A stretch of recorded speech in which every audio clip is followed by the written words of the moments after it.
All right. So I'm going to go ahead and start and wait for people coming in. But we're the Long Island Organics Council, and this meeting is on Anti-Landfill Community Composting. Today is Wednesday, June 14th, 2023. So we are going to start with introductions. Then we're going to go into the presentation on Anti-Landfill Community Composting, followed by a Q&A session, our updates, then member updates, and then we'll have our closing remarks and next steps.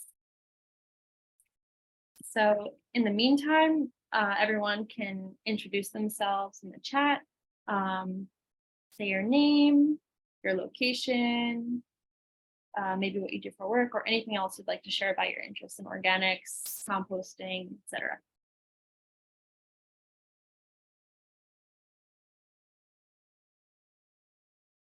I know you already have Desiree to introduce herself.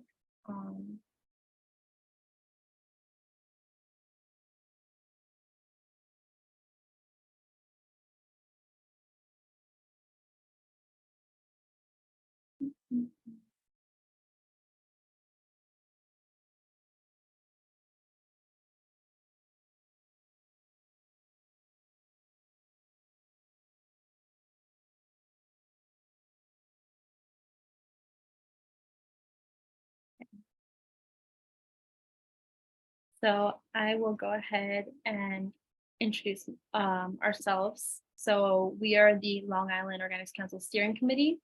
It's comprised of myself, Beth Fitteni, who cannot be here today, Francesca Greco, and Megna, who also cannot be here today, unfortunately.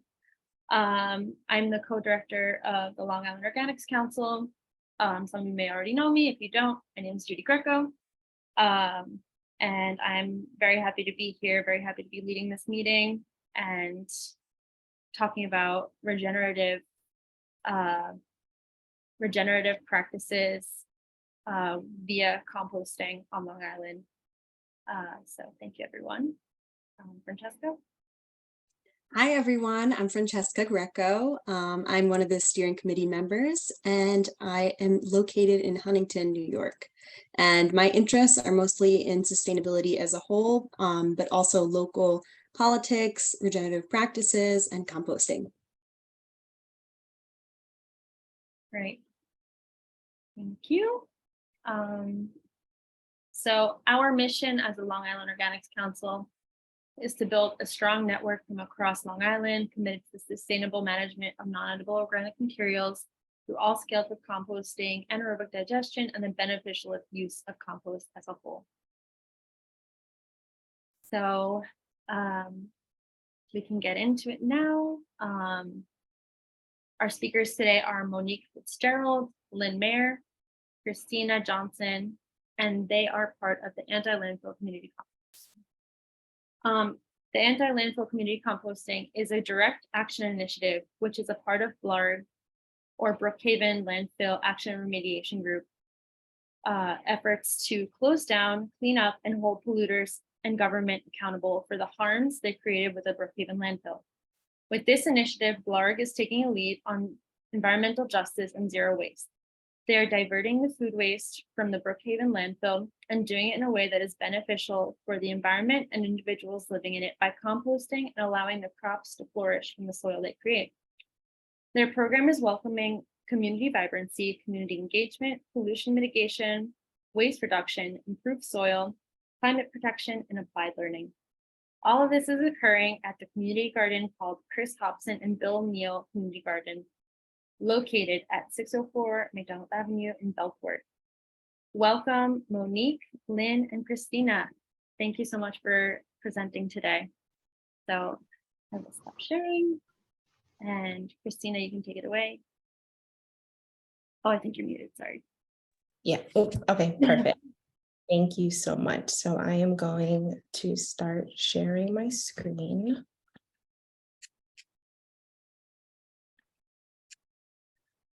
Okay.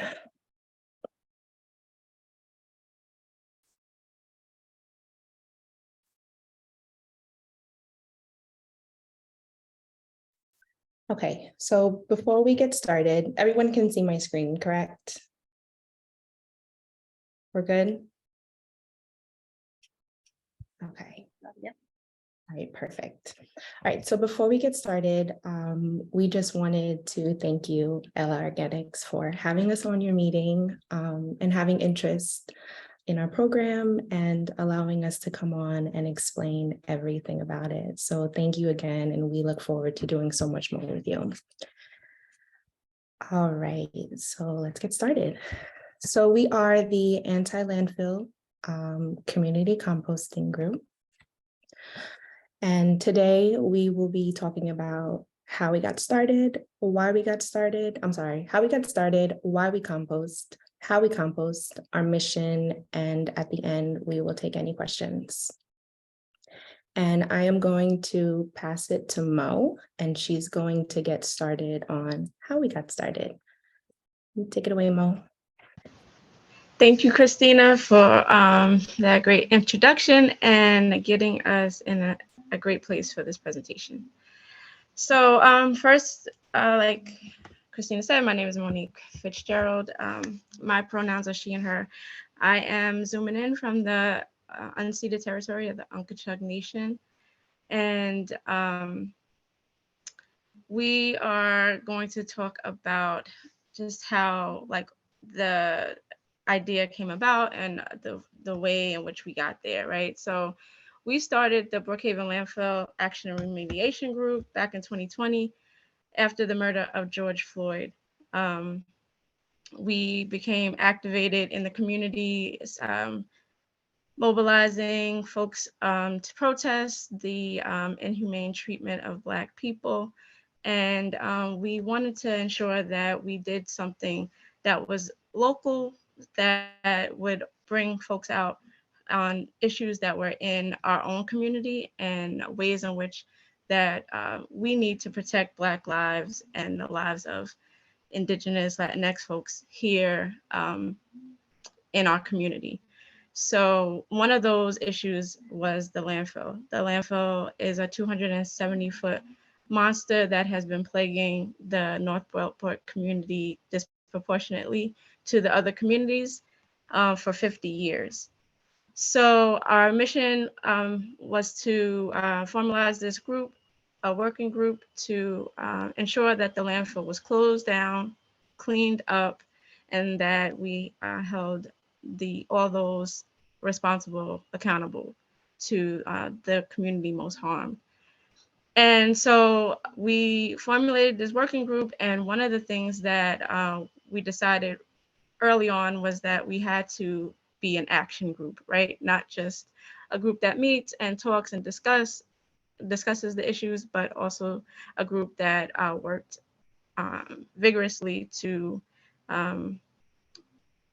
stop the problems and foster solutions, right? So the A in BLARG is we take it very seriously.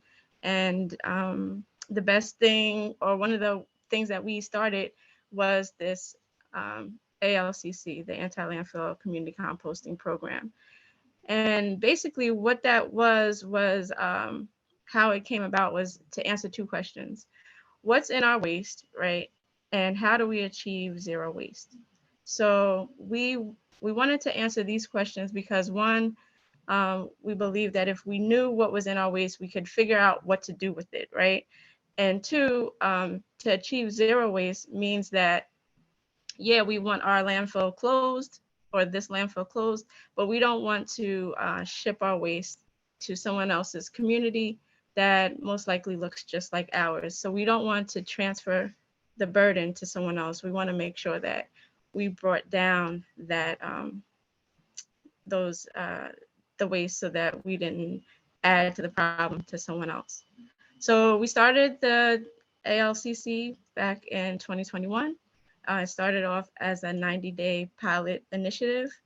We started with 20 families, and basically we just got started trying to figure out, like, bring up the education on what composting is and how it could be how it could be done in our community. And so that's when we started in 2021. And with the waste and what was in our waste, we conducted some waste audits. And in the town of Brookhaven, we did audits in 6 of the garbage districts. And we found out that a lot of our waste was that we had too much plastics in there that were thrown in the garbage, most of which couldn't be recycled. And then we also found out that there was a lot of organic waste. So here we are with the idea of what could we do with that organic waste. And so diverting food scraps from the landfill became one of the initiatives that we could actually do, right? From that study to the ALCC. And you can go to the next slide. So we wanted to make sure that we centered North Bellport, which is the community that is a fence line to the landfill that has been disproportionately affected. And so we wanted to make sure that communities were in, looks like I'm frozen. Am I? No, okay. All right, so we wanted to make sure that we had a presence in North Bellport, that people could see us, and we could open a dialogue with folks that were just like passers-by and tell them why we were out there and what we were doing. And that is basically how we feel like that will bring the community in and get an understanding of what composting is.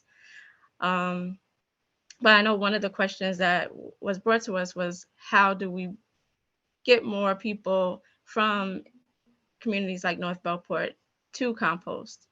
And what we want to like kind of back up and say, before we can bring like the idea of composting to those who are not composting already, is that we have to make sure that people in communities like North Bellport have access to food and fresh vegetables and fruit, because in our composting, you know, that's what we are composting. We're composting the fresh fruits and vegetables.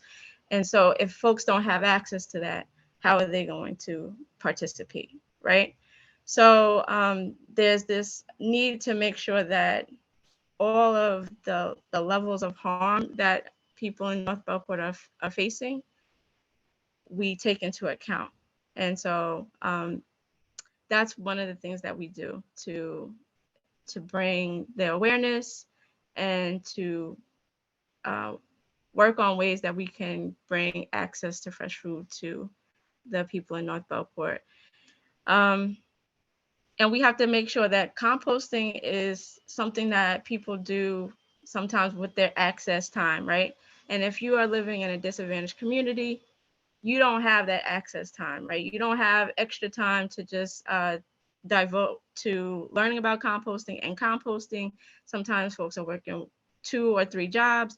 So we have to make sure that composting becomes something that is accessible as far as ease of composting, and also that is incentivized so that people can see it as a positive in their current struggles, to make sure that this is something that they could possibly do for the future. So that's where we are and how we got started. And I will pass it over to Christina's going next, right? No, Lynn is. Oh, Lynn, sorry. Okay. Jeff, first of all, I was going to say, you'll probably hear a lot of the same things said over and over again, like why we started, why we compost, because they're all, you know, how they used to say, like, if you hear things repeated enough, you'll retain them. You should retain all this stuff. So I'm going to do why we compost. And the first reason we compost is because Black Lives Matter, Black and Brown and Indigenous. Environmental equity is a basic human right. It was actually, they just put an amendment into the New York State Bill of Rights that everybody is equally entitled to fresh air, clean water, and you know, not to be exposed to pollutants. The environmental justice arm of it involves the actions of activism necessary to highlight the inequalities and level the playing field. Communities of color have always borne the burden or the brunt of incinerators and landfills. 79% of incinerators in the United States are located in communities of color. And I couldn't find any statistics on how many landfills. Anyway, 50 years ago, as Monique had said, the town of Brookhaven located the landfill. And it wasn't like they took an area that was empty. They took an area that had a thriving community already living in it and decided to put a landfill there. And the landfill is in an area that's now called North Bellport. It used to be called Bellport, but I believe when they started their redlining and like real estate segregation, it became North Bellport. And when they brought the landfill, or were talking about bringing the landfill to that area, they had promises of that they were going to close it. You know, it wasn't going to be open for too long, and they were going to remediate it and make it into a park and a ski slope, which is pretty amazing. You can find the Newsday article that states that.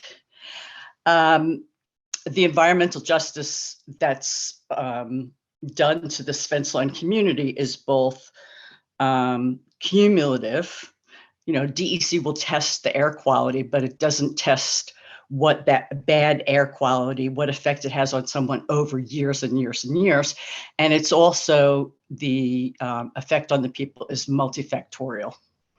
The community of North Bellport suffers from the lowest life expectancy on all of Long Island, almost 20 years less than the highest life expectancy, which is on Shelter Island.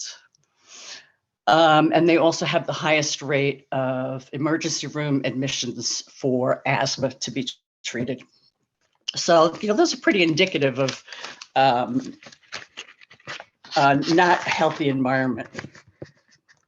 Okay, so we're talking about food, and 50% of the worldwide waste is food waste. But in the United States, it's the single largest component taking up space in our landfills. It's about 24%. The second reason why we compost is the leadership in the town of Brookhaven. And to put it mildly, the town of Brookhaven has been very resistant to forming any kind of comprehensive municipal solid waste plan. We as a group thought you really should get on this early because, you know, we have a waste crisis, and what we don't, as Monique said, want to ship our garbage to somebody else. Anyway, they have been very resistant.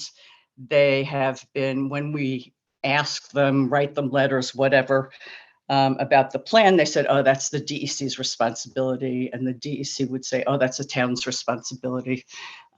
We have attended many town hall meetings, written scores of letters to town representatives, invited them to speak at our weekly meetings, and even offered them really good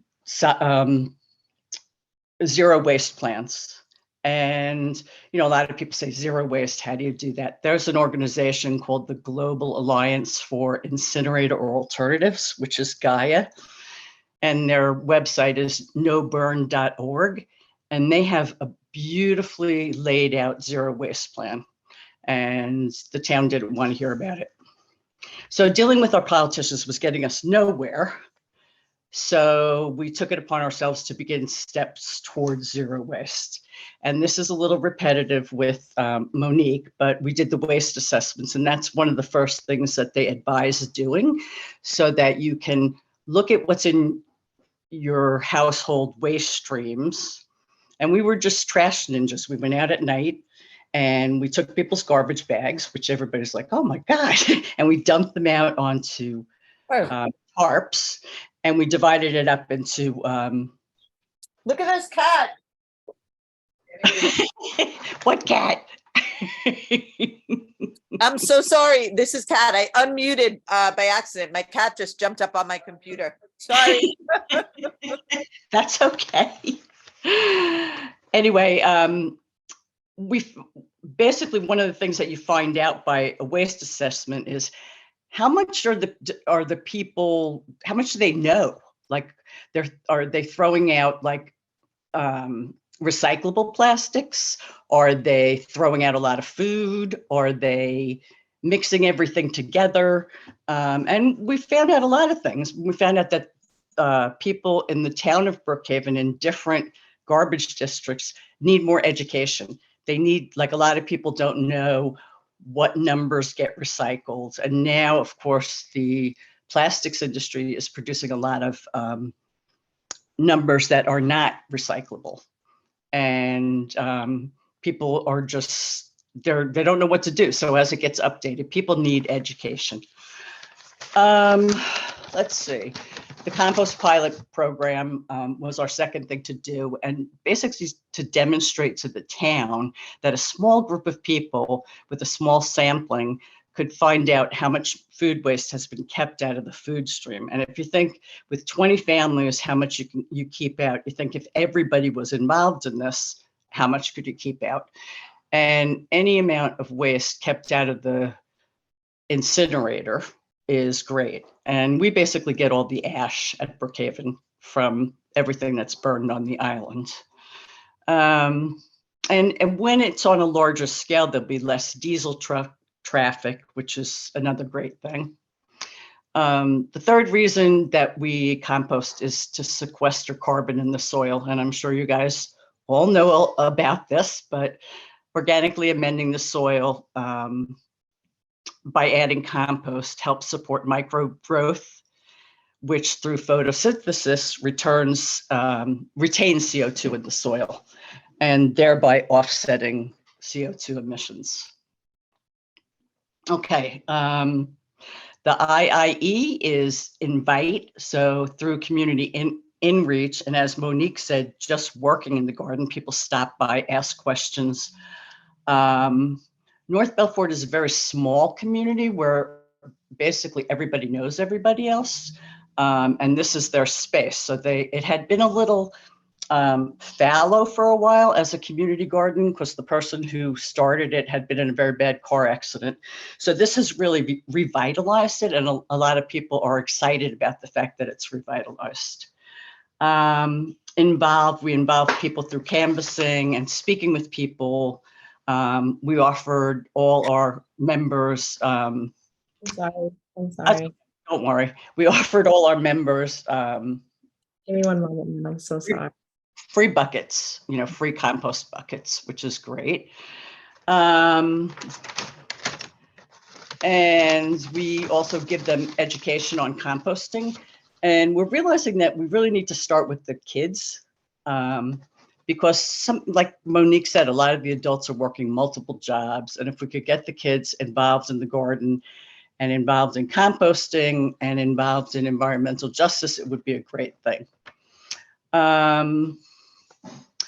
There are problems with the people of North Bellport and our outreach because there exists they don't trust the local government, which the more you know the local government, the more you don't trust the local government. And even when they speak up, they're ignored. And none of the town officials has really demonstrated that they believe that this community is worth involving in any of the decisions that involve the community. The fifth reason we compost is to build community. When we're working in the, processing the compost on Saturday mornings, we're always like, we feel like it's a water cooler. We're all standing around and talking, and people stop by and want to find out what's going on. And when the people bring their compost, drop it off, they usually hang around. There's usually a bunch of kids in the garden, other people gardening. So it's a real community space. Also, we host barbecues and movie nights for the kids and are hoping to add other events. So that's it. But one point I just want to make, I'm sorry, is that we have involved people from not just this area, but on the North Shore of Long Island, we're on the South Shore, and it's people whose garbage, and now it's their ash, comes to this landfill. And a lot of us live our lives never knowing where our garbage goes. So we think it's really important that people know what community their garbage goes to and what the effect is. Okay, thank you. Christina? Thank you, Lynn. All right, so next is going to be why we compost. I'm sorry. How we compost. My thing was blocking it. I'm getting them mixed up. All righty, so how we compost. So we accept 20 families. We also accept from businesses. We divert food waste from the landfill throughout the spring, summer, fall, and winter. Our drop-off is at the Bill Neal and Chris Hobson Community Garden located in Bellport, where we have a large wood composting bin that we built. As you can see in the picture, that's our composting bin. And we also have composting tumblers. So we manually chop up the food scraps, and the soil that we create is used for our crops to flourish in the garden. We have an amazing harvest that we give to the community for free. And then, where's it not going next? I'm sorry, guys. Alrighty, so as you can see, the 2 years that we've done it, we didn't get 20 families in total, but to 2021, we had 17 families, 2 businesses, and in the 18 weeks, we collected 1,536 pounds. And in 2022, we had 12 families, 2 businesses, and in 21 weeks, we collected 2,426 pounds. And for this year, we are planning to do so much more. Now, next is our mission. What is our mission? Our mission is to hold polluters and the government accountable, to divert food waste from the landfill and have success in community engagement as we take a lead on environmental justice and zero waste. As mentioned, we want to make composting accessible and convenient for families. We want to get the community involved with composting and for individuals to have access to the fresh fruits and the vegetables. We want to provide resources and give the community a safe place. We want to strengthen the community in the garden in any aspect that we can. And just in all, divert food waste, feed the soil, and feed the community. And when we say feed the community, we mean with the fruits and vegetables. We mean, giving back to them in any aspect that we can, just in a whole. And then, so next is just the questions. Any questions that you have, we will be willing to answer. Thank you, everyone.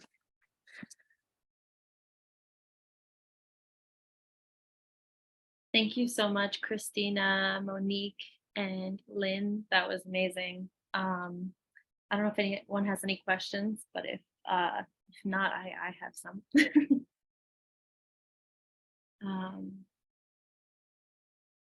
All right.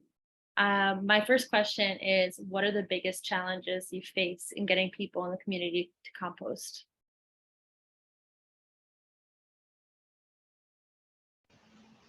Yeah, I'll take that one, and Lynn and Christina chime in if there's things that I missed. But just back to that idea of like people do not have access to fresh vegetables and fruits, and we're on tight budgets in North Bellport, and so the things like fresh fruits and vegetables are things that don't last long in your once you have them, once you buy them.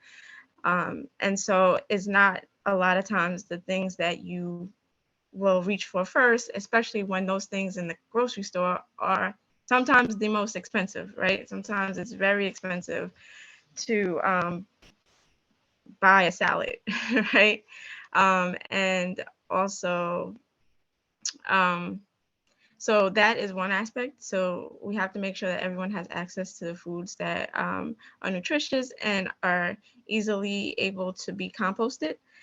And then the other idea is it has to be something that is incentivized, right? So if somebody is working 2 jobs, how are you going to say to them, stop what you're doing and compost, right? How do you make it something that they will put into their regimen or prioritize when there are several other things that they have to prioritize, like housing, like health insurance, like not being a target for the police. So we have to understand who and the situation that the people that we're trying to incentivize are dealing with, and figure out a holistic solution, not just composting and that thing. It has to be the breadth of what people are dealing with. So that's what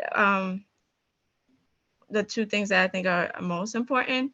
And when I say incentivize, I mean actually giving money, right? You could give money to people to compost. They don't have to do it for free, right? We're volunteering right now our time in this collective to do composting, but you don't have to have a model that way. You can have a model where people who pick up the food scraps from people's homes are paid.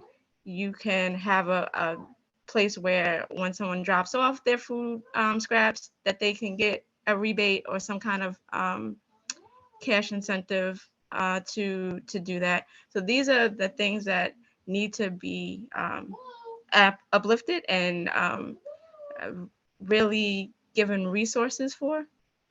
And and I think that would help raise the consciousness of composting and make it something that people can and want to do.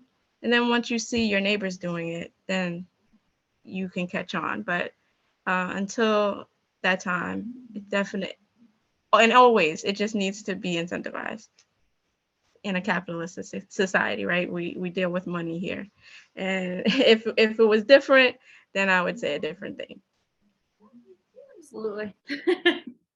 Unfortunately, like they say, money talks, right? So Yes, unfortunately, until we destroy capitalism, we need to pay people for their work. yeah. Well, thank you for answering that question. I'll open up the floor to anyone else who has questions. Kat? Hi, thanks so much for this presentation. I live in Queens right now, but I'm getting ready to move to Long Island, and I've been really active in the city's launch and community efforts for food scrap composting, which is so widespread at this point. And you probably know it's about to be a mandate, which is phenomenal for the city. But I started looking up where I could compost in Long Island, and I couldn't believe like how other than your own yard, how unavailable it is as a program, as a process that governments are not embracing yet. So I just first of all wanted to know, is this really the only government involved composting initiative right now? No, actually, I'm guessing you're new to our group. I am, yes. So hi. I Welcome. am. I just started following you guys. Yeah, would love to get your information after, because then we can add you to our newsletter. But we, the Long Island Organics Council, just started an initiative in Riverhead, which is out east on Long Island, and we partnered with the municipality. So the town of Riverhead now has a food scrap recycling drop-off site. Yes. So people can bring their food scraps there, and then the town actually has a composting site, composting facility on site where the drop-off site is as well. So that's one initiative happening. We're also working on a pilot on the East End, like in general. That's in the works, so we'll be announcing that soon. And then I believe Port Washington just received some type of grant that they're going to be working on very shortly to start a pilot. Oh, cool. That's good. There are a few things in the works. Right now, I think it's all just like starting up. Prior to this, like when we first started the Long Island Organics Council, this is where we were talking about what is happening on Long Island. We should all connect, like talk about who has something going. And thankfully, like up until now, we've seen a lot of different initiatives. Some small hubs, some through community organizations, some through just, neighborhoods. And there's also a service through Grounds for Appeal is it's run by Glenda Alvarado. Yeah, so I'm familiar. They'll pick Yeah. up, right? Yeah, so she picks up. So it is for a fee, but it is very reasonable considering. And I'm pretty Yeah. sure she has Wow. someone come and pick it up from your home, and then That's good. she composts on site. So I will definitely, sing of Glenda's services, because she's doing a great job, and she's like a one-woman operation. Her and her husband run it, and she is so strong. I've seen the site, and I'm like, wow. And she's like this small petite woman, and she's doing the breaking up of all these different fruits and vegetables, and even like, I don't know, I think we were there and there were like melon rinds, and you'd be surprised how hard those are to break down. Oh, I know. I tried to chop them up with the chopper at the food truck drop-off site here. It's rough. But so that's on private property, like the facility she runs, you do it for a fee and then she Through composts it Hobbs there. Farm. Yeah, it's on Hobbs Farm. Okay. That's in Nice. Centeridge, right? 'Cause we're So in Oyster Bay and I'm looking around, like they told me that it's single source collection, garbage and recyclables commingled. And I was like, like we've been sorting everything under the sun, here. And so I don't know, this is so important to me and obviously, to all of you. And I'm just looking for ways to not throw everything in one bag, yeah. you know? Have you considered, I don't know where your like new home or what the situation is, but do you know if you'll have a backyard area where you can do it in your backyard, or are you looking Yes. for? No, I can do it on my own. I will have a yard and I can do it, but sorry, I have a cockatoo and she's screaming. So sorry about that. But it's more like the bigger picture, right? Like not just me and not just a few of us. It's like, what are we doing as a society, right? So that's what I was looking for. Like, what is my community doing? What is the county doing? Yeah. But yeah, I can do it. Another thing is we were working with Francesca, can you remind me the name of the organization? It was in Oyster Bay. The Audubon Society? Yeah, Audubon Society. They're trying to get a little composting site at the Audubon Society, like on site. It will be more small and localized, but I think they said they would be open possibly to people like in the neighboring area. So I don't know how close there, but that's in Oyster Bay, I'm pretty sure. Mhm. Oh, that's great. I'll look into that. Yeah. Thank And you. I think one of our members, Megna, who's not here, she lives in Oyster Bay, and we've been working on trying to get some type of community composting initiative or pilot going on. Right now, they're starting with like little educational programs with students. They've done some presentations, but they want to actually start a little pilot program of getting residential composting. Oh, and what organization is that? Is it through your Oh, that's organization? through us. That's through us. Okay. Yeah. It's but the woman Megna, her daughter, and then some other students have started a little basically a small group of them are starting to present and educate people on composting, which is really great. They've gone to a library already for a presentation. So And there's been a lot of interest too. So that's really great. Yeah, I don't So- remember the exact number, but they called up a bunch of residents in the town of Oyster Bay or Syosset, sorry, in Syosset. And a lot of people are interested. So I think, again, even though we're definitely light years behind New York City, Mhm. it's definitely emerging. It's emerging on Long Island. And I think, the more of us that come together, the more, power in numbers, so. I Excellent. just Thanks want to for make the two briefer. points. I just want to make 2 points. One about also there's also a composting program in Wyandanch. And the significance there that is also very impactful is that Wyandanch has an incinerator and landfill.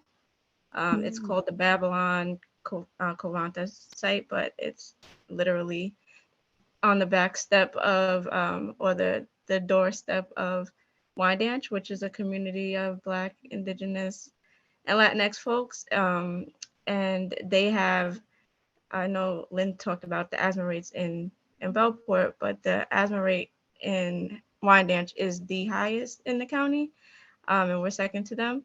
So this is a place that it's good to see that composting is being done there because of the waste infrastructure that's in that community and the health impacts that they are facing.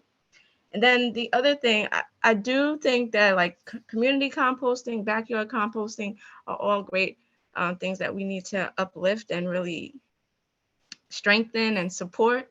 And also municipalities getting involved, right? Like what is appears to be happening in Riverhead with what you all started. But then there's the piece with New York City. So I know New York City, Queens, they have the largest composting program, I guess, citywide program in the country, which is great. But we have to also just kind of consider all of the environmental justice components too. Like, and maybe we can't always consider all of them, but we need to bring environmental justice into the conversation at all points, right? Absolutely. So the one of the things that troubles us about the New York City composting program is that some of that waste is going to be shipped out to, again, the back door of North Bellport in Yaphank, which is right down the street from the landfill, to an anaerobic digester. Wow. And so I know there's different opinions about anaerobic digesters, but it's not the top tier of composting. I guess we can all agree on that. And to transfer waste from the city to Yaphank, which is miles and miles away, is not a sustainable practice. Yeah. So we have to be mindful of all of these components when we're trying to build a great program. And so, there's always some kind of problems here and there, but we have to do the best that we can. So getting curbside, getting municipalities involved, but making sure that they understand that this is something that has to be centered in justice. Yeah, great points. I mean, oh, somebody raised their hand. Just to say quickly that I think the reason, a big reason why New York City's program is now becoming a mandate is because they've been building success from many different angles, from the community gardens in environmental justice communities and communities that don't meet that definition, building a curbside program, having a lot of outreach door to door, working with landlords of multi-families, which is still a huge stumbling block for the city because there's not enough buy-in by far from people who manage buildings, So, but yeah, your point is well taken. Why do the diversion and then ship it all out into an anaerobic? We need more space for actual composting and returning it to the soil. But thank you. First, Kat, I have a feeling we're going to hear Oyster Bay has a new head of composting, Kat Servino. I have a question for you, Judy and Francesca. When you when you got Riverhead to agree to do the composting program, had you tried other municipalities and they were the only ones that agreed? Yeah. Yeah, we reached out to I think all of the townships on Long Island, and one of the first was Riverhead to respond. Yeah. But we did meet with 2 other municipalities. I can't remember off the top of my head right now, but First Huntington, and we had actually gotten into meetings with them and they said they didn't have the labor to have this going. So that was sad, you know. Yeah. It was like, you need like 2 people, you know, we'll Yeah. do all the brain work, we'll formulate everything. We just needed someone to, you know, organize and turn the soil and whatnot. Yeah. Yeah.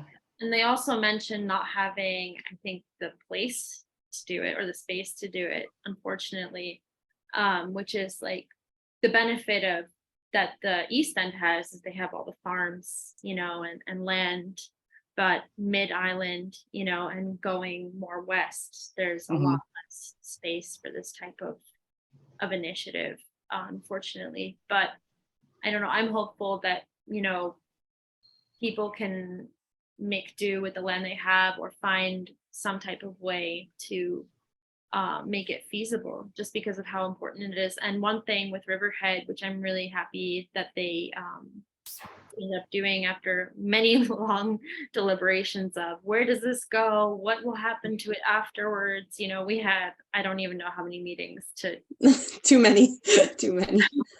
but we finally decided that because we were saying we should give it to farms, you know, like have it end up in local farms, but a lot of the farms said that they wouldn't take it, that they wanted to have like more discernment and you know, of what goes into it, and they were very particular about what they would accept and not accept. So we said, you know, we want to accept as much as possible of the food scraps as possible, and the town of Riverhead actually ended up saying we would have it composted on site. So where it's the food scraps are brought right like adjacent to it, literally like you can see it right next to the giant piles.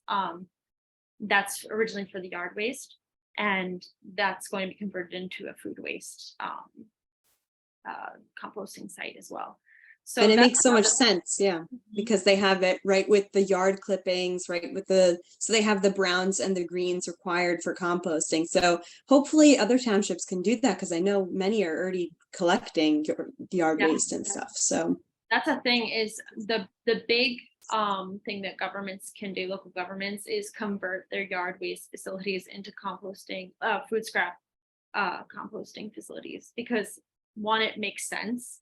You need the browns and the greens, like Francesca said, and also if you already have that space dedicated to that anyway, why would you, you know, put it anywhere else? So and I'm pretty sure the New York State Organics Council, and also I think the DEC has workshops to tell municipalities and teach them how to do that conversion of yard waste composting facilities to accept food waste. So if any of you, you know, are interested in collaborating with local government, like we would be happy to, you know, kind of connect all of the forces to make it happen. That's what we're really working towards with all these different pilots we are trying to initiate.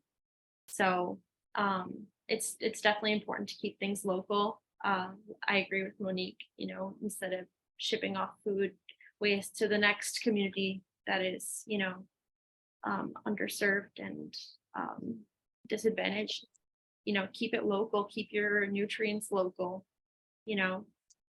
So this circular economy, circular system is the best way to go about it, and that's our goal. But anyway, one question I had for you at the Anti-Landfill Community Composting Group. So do you have plans to scale up? I know you have some exciting things coming up. I don't know how many people are interested so far, but do you have ideas of scaling up, like as you get more interest? Do you have other places you can bring the compost, or gardens? We go ahead. Who's speaking? Oh, ahead, no, Monique. I was just gonna say quickly, like, different ways to scale up other than just like adding more people, adding more time. So we only did 90 days the first time. So then we expanded it into the fall and winter, educating people on how to do it. I do like self-composting. So basically we were able to get tumblers into the space, and now people can, you know, either drop off their compost and we can do the work at another time, or they could just learn the process and do it themselves, right? So those are the ways that we're thinking about scaling up, and also, you know, collecting more food scraps, but just bringing up the level of awareness, making it more accessible as far as how people can get involved in the program. And I'm sorry, Lynn, go ahead. That's okay. We're also supposed to, we have buggies that attach to the back of bicycles. And we were talking, because it's a small community. So it's, and, you know, except when the kids are out with their motorcycles, it's a pretty safe place, you know, to ride a bicycle around. So what we want to do is get some kids in the community to go and pick up at people's houses, because, you know, our hours are 10 to noon on Saturday, because there's a group of us that can go and chop up the compost, the vegetables and whatever.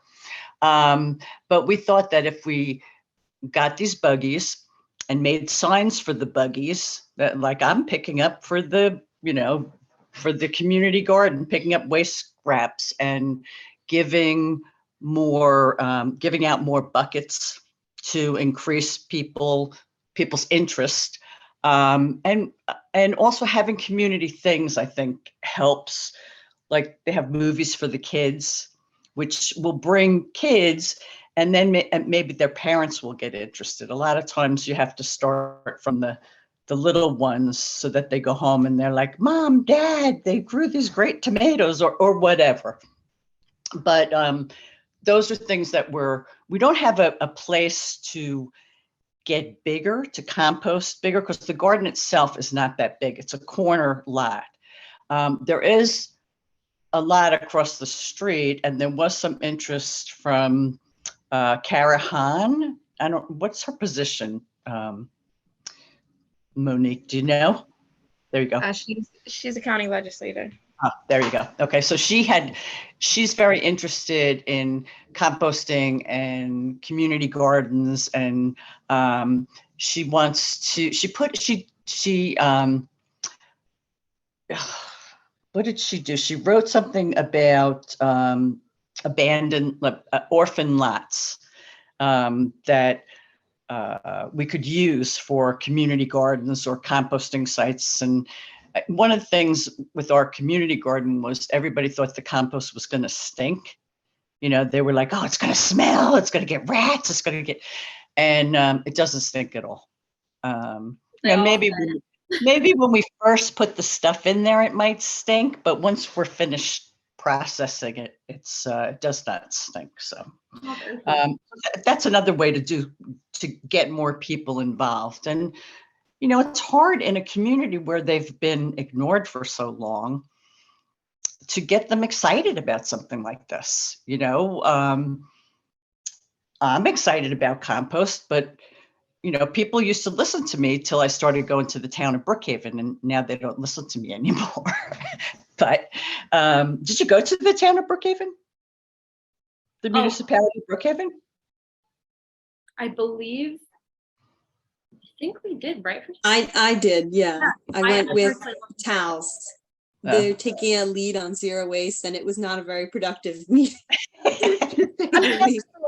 I'm not surprised, but I think that you know, you just have to keep at it and keep finding places. And, you know, we do have some people like Kara who's supportive of stuff like this. So. Yeah, and I just wanted to add to that as well with us wanting to expand.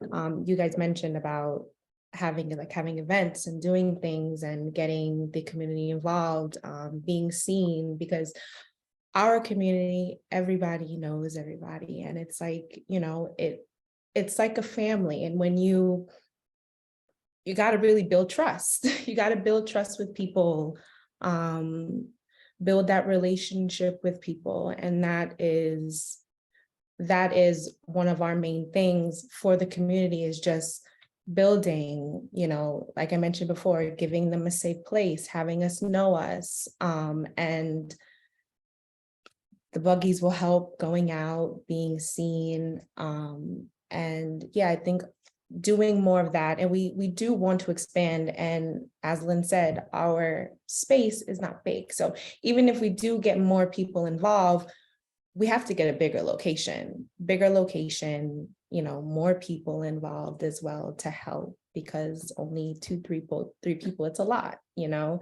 So the ideas of expanding is definitely in the works. We just have to like knock out all the nicks in it to really accomplish it. So yeah. Well, thank And you. I just want to say really quick, thank you for inviting us, but I really want to uplift Christina here, because Christina really, as much as myself and maybe Lynn likes to talk, Christina really does a lot of this work. Like, she holds the space really well. And so Christina is like our champion for the ALCC program. And, you know, she grew up in North Bellport, and out of all of us lives the closest to the landfill. And I am so happy that she's involved, and that she, you know, through her involvement, her family is, you know, connected to it. And just that's what we want to see and grow. Thank you, Mom. Absolutely. Thank you, Christina. Thank you, Monique. Thank you, Lynn. We are so grateful to have had you speak with us today and present to everyone about this effort, and hopefully more people can get involved. We would love to, you know, uplift you and give you a platform on our social media as well. You know, whenever you want to collaborate, we can, you know, repost your posts, since we have a little bit of a following. So whatever we can do, we're happy to help. Especially with events and stuff. If you're going to do that over the summer, that's going to be great. You can always post stuff. Yeah. Absolutely. Yeah, and we do have links so people can volunteer. I don't know if I can find it quick, but Yeah, if I have it Lynn- up already. I can put it in right now. Okay. Yeah. So yeah, it's just a quick Google form. If you want to sign up for like a weekend, like one of the Saturdays to help us compost, that's always very much appreciated and welcomed. And you know, then we could put you on our email list. This way, you know when our events are happening. Great. And Yes. to add on to that, if everyone could put their emails in the chat as well, that would be really great, in case, you know, we want to all connect. And if you're new to our organization, we would love to add you on our newsletter so you can be updated. I have some updates as well for all of you. And also grant information, which could be helpful if anyone is interested in, you know, expanding on their own community organizations, or you know, starting their own pilot. But thank you again, Monique, Lynn, and Christina. So there's actually, I believe BLARG mentioned this, the draft New York State Solid Waste Management Management Plan. It's been extended to June 29th, and it intends to guide actions over the next decade, from the beginning of 2023 to the end of 2032. And it builds upon the state's 2010 Beyond Waste Plan. So there's a comment period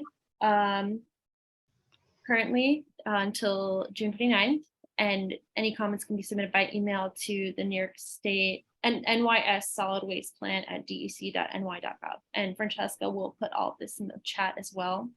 And you need to include comments on SSWMP in the subject line of the email. if you do plan to comment on it. And there should be more information on that. I will see if I can get that link and put in the chat. If not, I will send this out via email as well in our newsletter.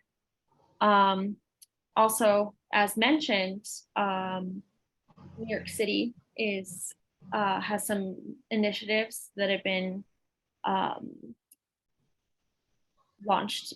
So there is going to be a rule requiring residents to separate their leaf and yard waste from trash that will go into effect on June 30th. And it's the first time the city has required that compostable material be separated, just like bottles and cans, as well as a plan to roll out curbside collection program for organic materials to the entire city by the end of 2024, which is the largest of its kind in the nation, which speaks volumes. And this is part of a 5-bill package, as seen here, with high levels of support, and it includes a mandatory participation for residential curbside organics collection citywide by October 2024. It formally establishes a goal of diverting 100% of citywide generated recyclable waste from landfills or incinerators by 2030. It presents a plan by January 2024 on achieving this goal and to submit annual reports. And at least 2 drop-off recycling centers in each community district by the end of 2024. And to add on to that, they plan to have 2 in each district, and there are 59 districts. The centers would accept inorganic material that is not collected through regular curbside collection, but that can be recycled or reused, with 1 center per borough accepting hazardous waste. And finally, they will establish at least 30 organic waste drop-off sites citywide by April 2024. And you can read more on this. Francesca, you can put the link in the chat. People would like to learn more about this initiative. Next, there will be an informational webinar on draft division of materials management policy program policy 7. So this has to do with biosolids recycling in New York State. It's an interim strategy for the control of PFAS compounds. So they establish criteria for biosolids that are recycled in New York State and actions that will be taken by the DEC based on those results. The public comment period for this is for 60 days until July 10th, 2023. And the webinar for this is June 29th, 2023 from 10 a.m. to 11 a.m. And there are some links for that. So you can view the DMM7, which is the regulation or the information on this draft division of materials management. And then there's the webinar registration link as well. And then finally, LIOC will be at multiple events and hosting presentations this summer. So stay tuned. And also if you have any community, let's say events or tabling events locally, let us know. And we would love to set up a booth there, a table there to talk on composting. So if you have any community events, let's say in Brookhaven, Bellport, Oyster Bay, etc., let us know. And we would love to talk on composting there and educate local residents and see if we can get them involved or interested. And the last segment, grant opportunities. Francesca, you can take this one away. All right, great. So the first one is the USDA Compost and Food Waste Reduction Grant. And this deadline is actually tomorrow, but I figured it's nice to still include because it's a large amount of awards, ranging from $55,000 to $400,000. And this is for initiatives in compost and food waste. Then there's the USDA seeks applications for sustainable agriculture systems grants. And this deadline is July 13th. So this is more so for nonprofits to work together. We're going to have this in our newsletter. I think it's already included, but very good thing to look into as they have awards up to 10 million to disperse to a multitude of nonprofits. Okay. Next is the Climate Smart Communities Grant Program that is now accepting applications. And the deadline is July 28th. And it has up to $7 million of funding available for grants between $50,000 and $2 million for community implementation projects. Then there's the Renew America's Nonprofits. So the letter of intent deadline is June 29th. So that's coming up quickly, but the application deadline is August 3rd. And this is actually a federal initiative to lower the cost of utilities at buildings owned and operated by 501c3 nonprofits. So each nonprofit could be granted up to $200,000 for energy efficiency improvements. And this should be all included in our newsletter. All right. So if you guys have any updates to share, feel free to share it with us now or later.